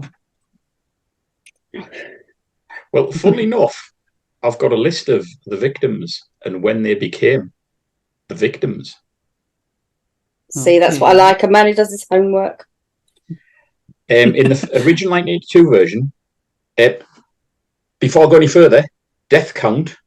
Oh, yeah. Count, what's the toll? Get it wrong. You get it wrong. Get it wrong? In the first film, 1982 version, there is 14 possible deaths. Now, I have to say possible because there's 2 at the end that survive, but maybe don't. Right. So there's 12 actual deaths in the film. Right. And there's only 12 people mentioned in the film. But Matthias and Lars both die at the start. Matthias is the helicopter pilot. Yeah. And Lars is shot by Gary. And Dead Meat didn't mention them too. See, he's someone who I do go to for death counts, Dead Meat. So, but he never mentioned those 2. So there's 14 officially confirmed. So there's 14. Well, 12 definitely dead. But then the last 2, obviously Childs and McCready, it's left ambiguous. I'm going to make a note of that because that's going to be interesting for one of our future episodes. Right. So, so the first one, Norris is patient 0. And Norris is the silhouette that the dog walks into the room. That then makes sense. Because he went all nuts, didn't he? He was the one who started. No, Norris is the one that has a heart attack. Yeah, the old fella. Wilford Brimley, Norris. No. Oh, no, Blair. The ginger one. Yeah. Yes. The ginger one. Yeah. He has a heart attack. And that shows that the thing imitates him the way he is and doesn't realise that the heart's got a defect in it. Right. So he has a heart attack, because he would have a heart attack. He has a weak heart. Right. It's Palmer, and the Yeah. only reason you know it's Palmer is because Knowles finds his long johns. Right. And then Knowles, so those two are off screen. They get assimilated off screen. Bennings, you see. Yeah. Bennings is the one that actually gets taken over, and you actually see him, and he's got the hands. And that was the scene that they had to add in at the last minute because people didn't understand, the editor couldn't understand the context of the thing. So they had to film that way after they filmed the entire movie to show the editor this is what was happening to them off screen. So he could understand. Bizarrely clears up a plot point later because you hear Windows drop the keys as he runs out, which is how the Thing can get into blood and take all the blood out. Yeah. And you only hear that. After Bennings, Blair's the next one to be assimilated. Yes. Because there's 12 days between Blair getting locked up and then the end moment. Yeah, and that's Brimley, isn't it? Yeah. Brimley. Yeah. I've got diabetes. Fuchs is killed by Blair, and Fuchs is the one burned up. Mm-hmm. Find him outside. Clark's killed by Clark's is killed when Norris has a heart attack because McCready shoots him in the head. Yeah. Clark is also just a quick hark back. Clark is also played by Richard Mauser, who is also Richie Tozer in the TV version. I thought I recognised that name. Yeah. So yeah, I just thought I'd add that in. And Wilford Brimley was in Cocoon. Yes. Not Clark. Clark's the doctor. Clark. Cooper's the one shot by McCready. But funny enough, Copper's the next one anyway. So it's Clark first with the arms. No, Copper's the one with the arms. Clark's... No, Copper's the one with the dogs. Is he? The other way around. Yeah, you're right. One of them. The doctor. Some Clark's geezer. the one with the dogs. Yeah. Then it's Windows because he's killed by Palmer. That was funny. That I'm not going to lie, that scene still makes me laugh to this day, where the head splits open and he gobbles his head up and he's flailing him around, and you can tell it's like a ragdoll man, and the body's just doing this, like when it's trapped in the head. And that did make me laugh last night. Don't know what that says about me, mind, but. And then you have Gary and Knowles, Gary's killed by Blair. Mm-hmm. He gets the hand in the face and his face stretched minimally. Knowles, you don't see die. He's killed off screen. Mm-hmm. And then obviously there's Charles and McCready at the end. Now, I've seen a really interesting theory. McCready's the Thing. Oh, really? From the start? Like from the very beginning? Well, I don't know when it happened, but Knowles finds McCready's uniform ripped to pieces, and that's why he cuts him off. Yeah. That's never explained. No. There's no explanation of that. That's just left. He calls him out on it, saying, I found this in the thing, but that's about as far as it got, wasn't it? That's as far as it goes. There are plenty of scenes where McCready has been on his own when nobody's been around him for hours, and that's never explained. There's multiple scenes where he's coming back in from being somewhere. He goes to see Blair on his own. There's lots of little bits.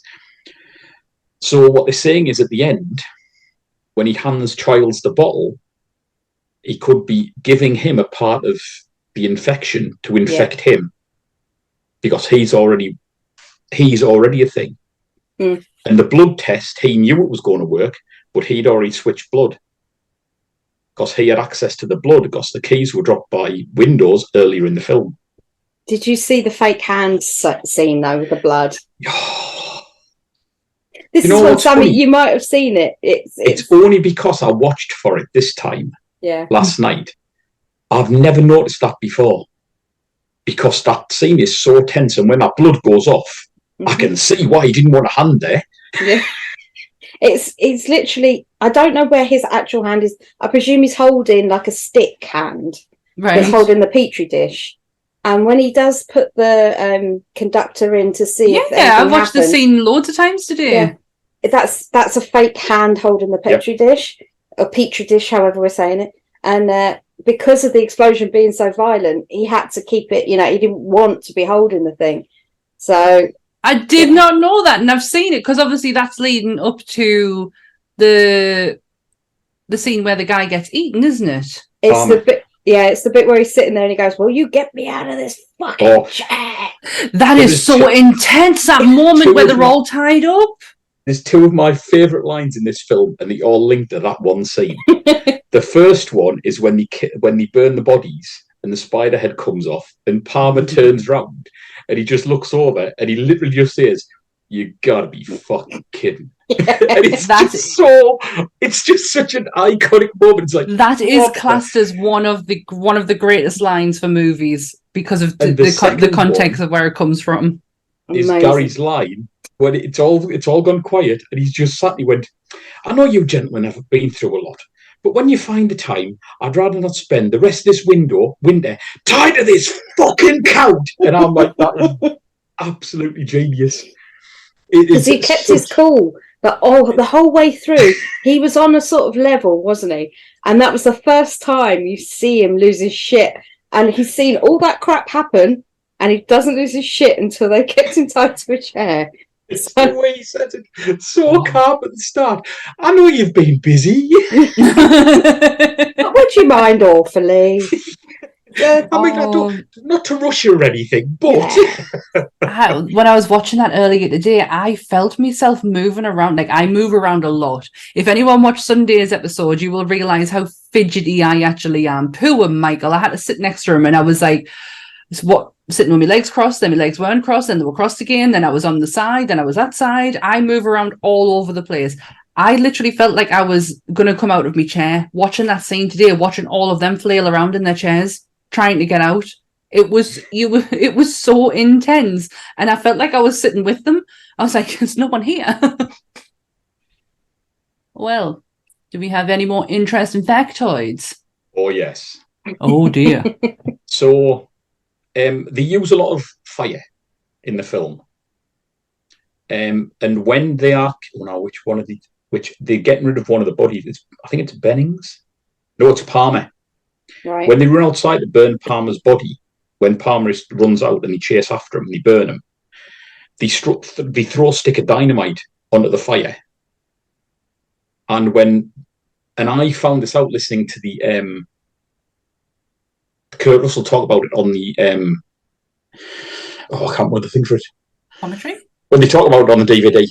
Commentary. Him and John Carpenter are talking about the commentary. And Kurt Russell says, when I was told, he says, just throw it in the fire and it'll explode. And as long as you stood about here, you'll be all right. Yeah. And they got that so wrong. And if you watch that scene, you see Kurt Russell get blown back off the explosion, and it's real.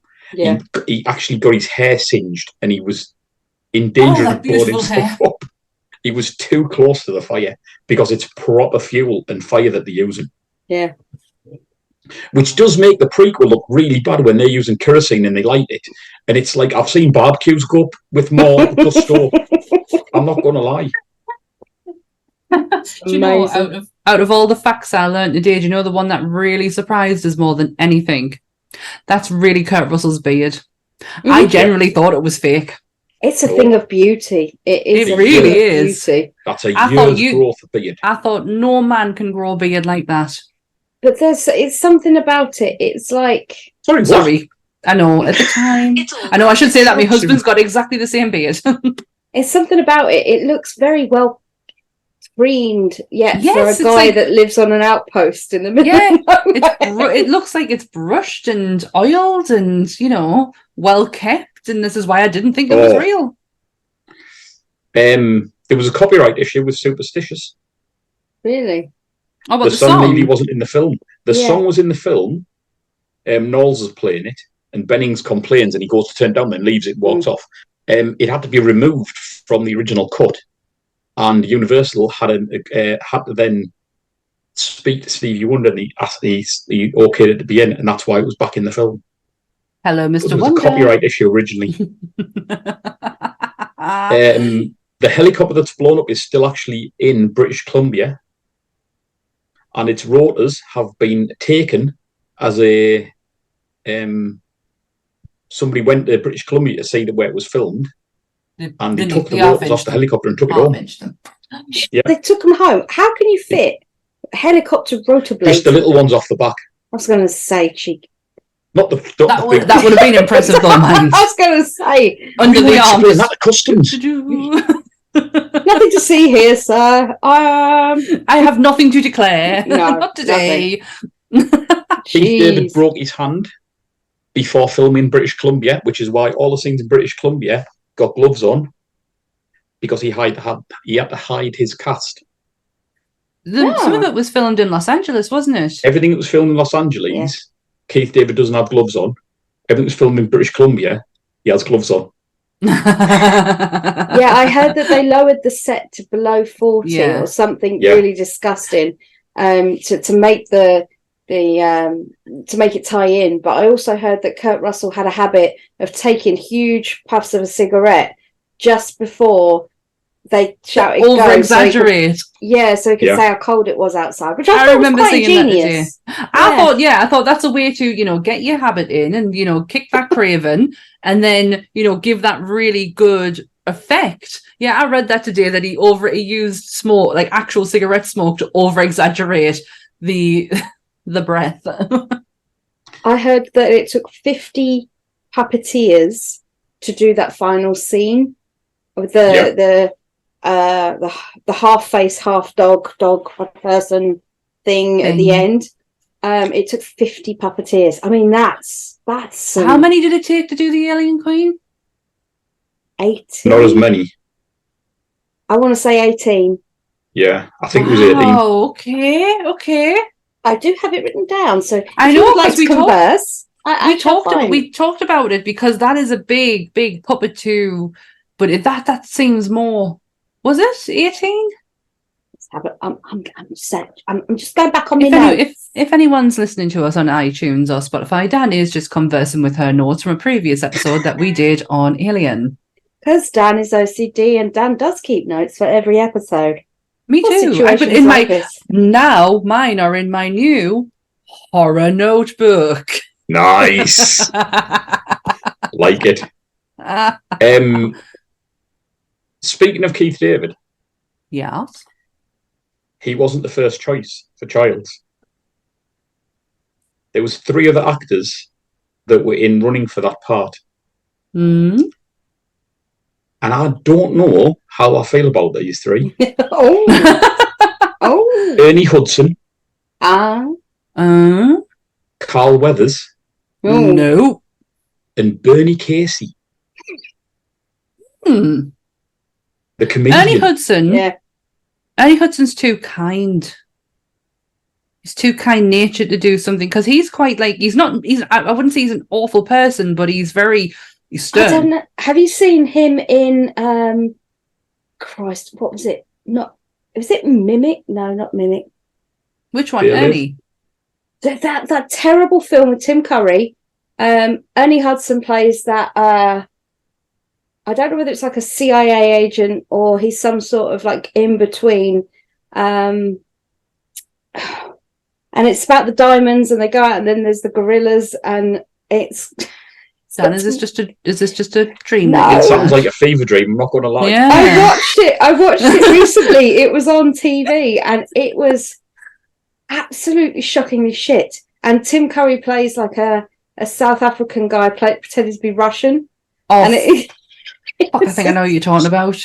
Yeah, and oh my god. Not Hudson Hawk. Excuse me. And it was 16 puppeteers. Was it? The aliens. Yeah, for the Queen, for the Alien Queen. Yes. So this has by far outweighed any other piece of special effects. I mean, it's a fair size, mind. I can understand why they've used so many. Especially with the scene where the dog comes out. I mean, that's got to be some... I mean, each section of it would have its own Was it Congo? Congo? Yep. Yeah. Thankfully, I've never seen that film, and with what you've said, I'm not going to. No. Yeah. If you want a laugh for sheer awful, tacky, why has this got so many famous people in it? And Yeah, the cast is quite why yeah. was this made? Kind It's of got thing. Laura Linney in it. Yeah. And it's got Bruce Campbell in it as well Really? as her Bruce husband Campbell will do boyfriend. anything for money, though. Of course he will, and he openly admits it, and that's why I like him. Yeah, I was going to say, it does endear me to him. But yeah, he's anyway. Going back to the part that Ernie Hudson played in that, he played a bit of an arsehole in that, so it was refreshing to see. So I believe he could do it, but there's something about Keith David's mannerisms that he carried. He seems so military. Like, I don't know. Only There's something. 26 when he started as well. Was he really? He was only what? 26. He's only 26 in that film. He looks older. He does. But if you look at him later on, he doesn't look any older. No, he doesn't. No, he doesn't at all, does he? Looks the same age. I think he's a phenomenal actor. I love him. He does the voice of Spawn in the cartoon. He also does. He was the cat in Coraline. It's him going up against Roddy Piper in They Live. They Live. And when they're having that brawl out in the car park out the back, and you're like, one of my favourite fight scenes of all time. That would make him around 30 then when he did that, if it was about 4 years difference. So yeah, I mean, Roddy must have been around the same age as Keith, not much more. He wasn't that old when he died. No, I mean, he did Sonny, didn't he? And that was his last thing. Roddy Piper's the Trash Man episode was the last thing he ever filmed that I'm aware of. Yeah, he wasn't that old, but wrestlers tend not to be when they pass away, unfortunately. No. I watch a lot of Dark Side of the Ring and they tend to be young. Yeah, me too. I'm very well into that one, but only of the ones that I know. I'm not good. I'm not up on the new wrestlers. I'm like, I was so well into the Chris Benoit episodes, the Macho Man Randy Savage, the Ultimate Warrior episodes, that all the old school ones from me growing up. Well, funny enough, the new series has Bam Bam Bigelow in, and that's a brilliant episode. I've heard it. Yeah, see, we started watching it when the new series came out, so I've seen the Sunny one. Fucky, that is crazy, batshit crazy. Really crazy. The Owen Hart one.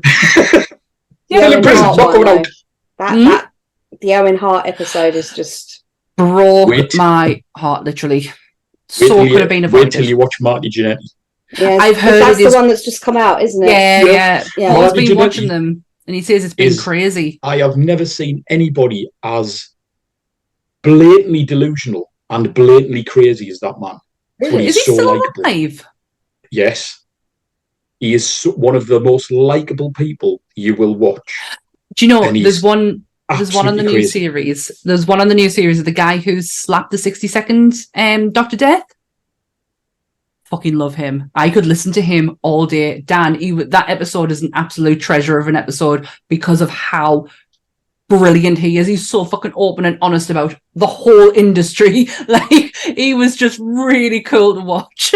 But going off on a little tangent, isn't that why what's his name? Oh shit, bed. He actually produces Dark Side of the Ring. Jericho. Chris Jericho. Yeah, there we go.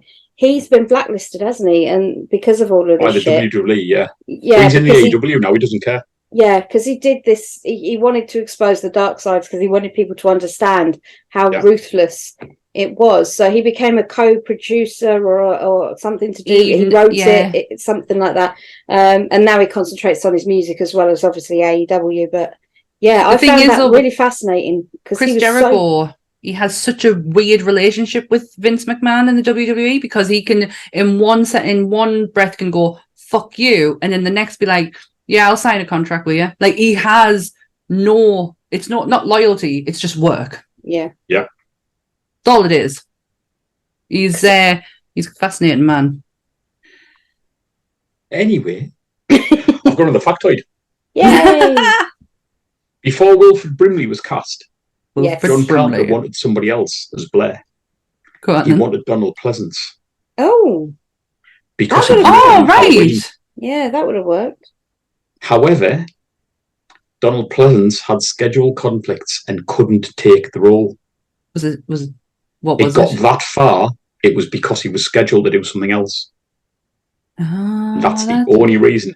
And Wilfred Brimley was more famous in America than Donald Pleasance was at the time because he was on TV more about the diabetes. Every time. Did you know what? Brimley.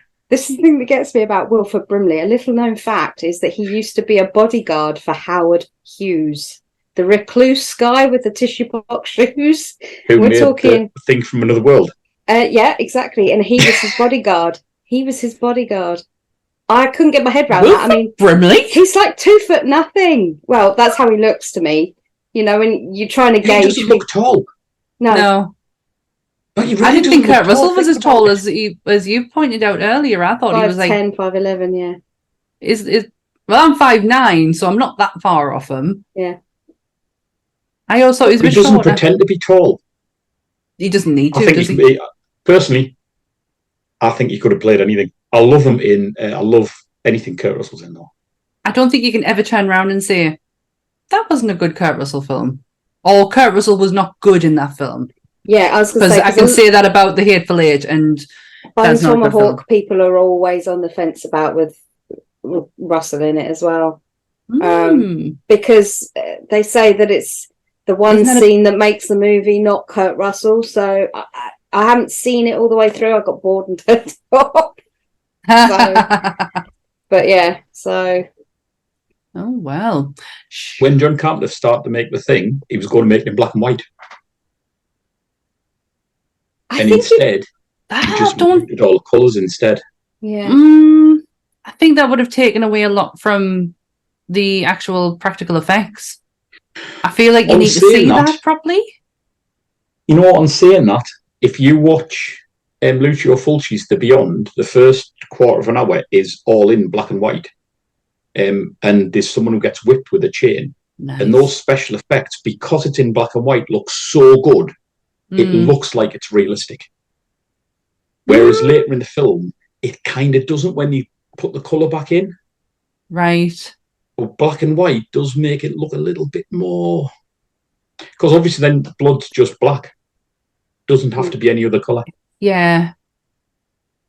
I'm just trying to picture in my head, but, you know, it's late. I actually found out how the logo was made at the beginning. And I'm not sure if this is true or not. That logo. The fish tank. Yeah. I heard this now. To me, this sounds bizarre. Now, if I've got this wrong, you'll have to tell me, Mike. I'm sure you will. But from what I could understand, they put sort of like a carrier bag or a plastic bag over a fish tank full of like smoke, and then they set it on fire on the outside. Yeah. And that's what you see. The thing is how it writes itself when it's on fire. That is how everybody claims that title was made. Yeah. Which is, I find, bizarre. Exactly. I can't get my head around how that... I mean, fair enough. If that's how they've done it, it's amazing. How would you even think of that? It's a hell of a roundabout the houses way to do it. Yeah. When I read that, I was like, this has to be a bullshittery one. Someone's sneaked in, you know, that's not been verified. But yeah, I kept thinking, because if you watch that snippet of The Thing, how it burns into the screen, you'll see what looks like flickers of fire, but it's blue because obviously he changed all the colours. But you see these little flickers. So it's sort of, you think to yourself, oh, well, yeah, if you're thinking of it in the context of that it's been set on fire to create the words, but the words were so specifically carved out that it can't be fire. I don't know. In my head, I'm trying to get my head around how they did it. And I read that, and that's one of the ones I'm like, is that true? But it's so out there that it probably is. Yeah. But who thought of that is a genius? I mean, there's some geniuses working in this film, let's be honest, because of the actual, like, the idea that everything that you see is something that someone has created. It still blows my mind how much practical effect, because I always bang on about practical effects should be used in everything, and this actually has a film where there is nothing touched by a computer at all. The thing I love about this film is McCready's got a massive backstory. It's never once mentioned. No. Never once Yeah. mentioned. McCready is a Vietnam vet. Hmm. He was a Vietnam vet helicopter pilot who was involved in a tragedy during the war, which has left him both ashamed and disgraced, which is why he's working as a pilot in Antarctica. I bet you friendly fire or some shit like He's that. got Isn't it? PTSD and he's an alcoholic, and he's got chronic insomnia, which is why he says to Childs that he's a real light sleeper. Yeah. And that's the only line that alludes to it, but Yeah. it's never mentioned, apart from you see him drinking, and he makes that line about being a real light sleeper, and that's the only. And he's got army fatigues that he wears. Before you knew that, would you have associated that with him when you first seen it? No? Well, kind of. Definitely, he seems like ex-military a pilot.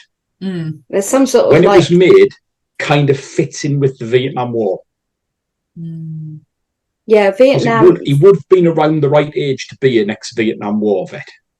Yeah. Yeah, because 70s. 70s. Yeah. Vietnam War ended in 71. Yeah. Average age of a That's true. somebody who fought in Vietnam was 19, famously said in the song. No, 19. Yeah, which, I mean, that would put him in his early to mid-30s, which is pretty much how old he is in the film. Yeah. Time-wise, it fits. Yeah. It's not out of the realms of possibility. So, I mean... Now I want to know what he did. Why is this What did you do? It's never mentioned anywhere that I can find about his backstory, apart from that's what it's hinted at. Right, then we make a pact. If Kurt Russell ever comes to a convention, one of us has to go up at the Q&A and say, what were you disgraced for in the thing? Because we all really need to know. Yes. And could you say it into this microphone, please, so I can get it from your podcast? Thank you. As grim as the thing looks in the film, that's not how it was supposed to look in the storyboards. In the storyboards, it was supposed to be a lot worse. Really?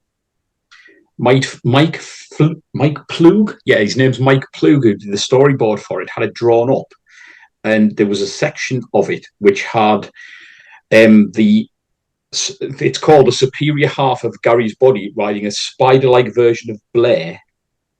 Numerous tentacles come out of his inflated stomach and rear end, and that was one of the sections. There was another one that had intricate bodies with multiple heads, bulging skeletal remains, and huge blisters and molten chunks of flesh. See, there's something about body horrors, because I'd say this falls into that category. Yeah, a lot of people say no, it's a sci-fi, and I'm like, I see where you are, but I raise you and I give you body horror because it has body horror. Definitely body horror. Yeah, you've got tentacles coming out of things, man. How are you? But then you look at what's been the things that have imitated it up to this day, and this isn't a spoiler, so for anybody can come at me. In The Witcher, right, the TV series that's out at the moment, there's been numerous uses of something that looks very much like it's come from a Cronenberg, like the Cronenberg realms, or the John Carpenter. Yeah, the John Carpenter thing. And you look at it, and I'm like, I sat there and I went, thief. When I saw that, I was like, straight away, I was like, I see what you did. Yeah.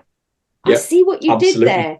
And that's where I went straight away. That my brain went to the thing. It didn't go to Society. It didn't go to any of the other body horrors. It was like that's either a Cronenberg or a Carpenter there. That nod. So the fact that they're still using this film as point of reference, and we are 41 years later. Yeah. I mean, I don't understand why they class it as a flop. You know, I understand money-wise. It still made money. It's hailed right now as one of the greatest films ever made. Well, John Carpenter's teased he's making a sequel. He does. He keeps saying he's going to do it, and everybody's like, well, if you're going to do it, it has to be done in the same way as the first. So the people that are going to go... Yeah, but that's the thing. I think people are so spoiled, and I think I've said this in many of our podcasts before. People are so accustomed and spoiled to CGI effects that when they see practical and they look naff, but they are still disgusting. They don't have the same appreciation for them unless you are somebody who has studied it, looked into it, understands it, wants to see it. You know, you get what you're going to get if you're going to go to a Carpenter movie. You know, I would any day of the week rather see a practical effect in front of me than a CGI blockbuster. Yeah, absolutely. But the practical effects work is an art form within itself. I mean, that's why we're doing a small series based on like Tom Savini and many others that we're going to be going into. But it's always been a job that I wish I'd gone into. Special effects makeup. I mean, there's nothing stopping me, to be fair, except for the fact that I don't live anywhere near any studios, and I don't feel like relocating, to be honest. But no, it's I told this story before about the girl who I worked with. Her brother is a special effects makeup artist. He did ginger snaps, and he was found, but he did special effects makeup just, you know, as they do, just as it was, and he got picked up by somebody at somewhere who knew George Romero, who got in touch with other people, and that's how he got into the industry. It was literally by chance. It wasn't a case of he had to do X, Y, and Z, and then, you know, ship off to somewhere where you're going to be picked up. He literally it was a friend of a friend who went, I know this person, and it just started from there, like this chain. Crazy. Absolutely crazy. Are we going to wrap this bad boy up? We can do. I've got one little factoid for you, though. This is John Carpenter's favourite film out of every single film he's made. Do you know what's so funny, Mike? That is literally the first note on my thingy. John Carpenter's favourite film. Yeah. And he finds it uplifting rather than bleak. Everyone else watches it and thinks, oh, it's bleak. But the way he says it is, it's how quick the crew quickly decide that they are willing to die to stop the thing getting to populated areas. They all come to that decision themselves. Not one of them is disagreeing with it. They're like, no, this is where we die. We have to stop it here and no further. And he says it's the heroism they show, because they don't even, it's not even a second thought.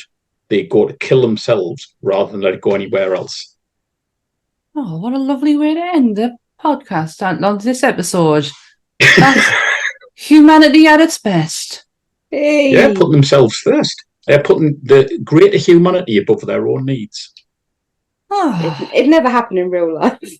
No, it wouldn't. I wouldn't.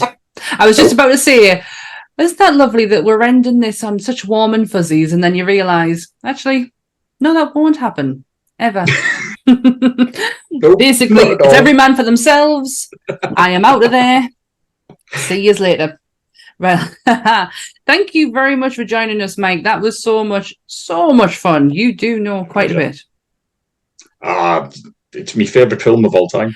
We will catch you for another episode at some point down the line. I am absolutely sure of it. But I'm 100% sure I know which one we will as well. Will I have to make up for that one? If you want. Oh. Where's he at? There. I didn't actually wear my t-shirt for you this time. I thought, you've had it once, I'm not doing it again. Oh. Right, this episode goes up every Monday at 7 o'clock on YouTube. Why do I always think 7:30? Oh, the Sunday one goes on that time. So yes, we are up Monday. Premieres at 7 o'clock on YouTube. We are also available on iTunes and Spotify. Please remember to like, share, and subscribe. And all of our details are where, Dan? Where are they? Down there. They're down there. Right down there. Dan's depends details. where I'm put. I'm somewhere. I don't. Normally, you'd be here. Yeah, I might be there though. But you might be here. Okay. We don't know. Where are you? Where have you gone? She's over there. Look over there. Over where? If you are feeling utterly generous, you could go back through our category of previous podcasts and get yourself familiar with our previous work. Maybe, dipping your toe into Tom Savini, part 1, ready for part 2 next week. It's all very highbrow, Oh, Or you could revisit The Invisible Man and Wolfman and Phantom of the Opera. And The Bride and And The Pennywise. Bride, yes. So Many, please, many others. Yeah. please go and have a listen. Again, thank you, Mike. Thank you, Dan, Welcome. as always. And we shall see you next week for part 2 of Tom Savini. Yeah, that's it. So remember, stay nerdy, everyone. Bye-bye.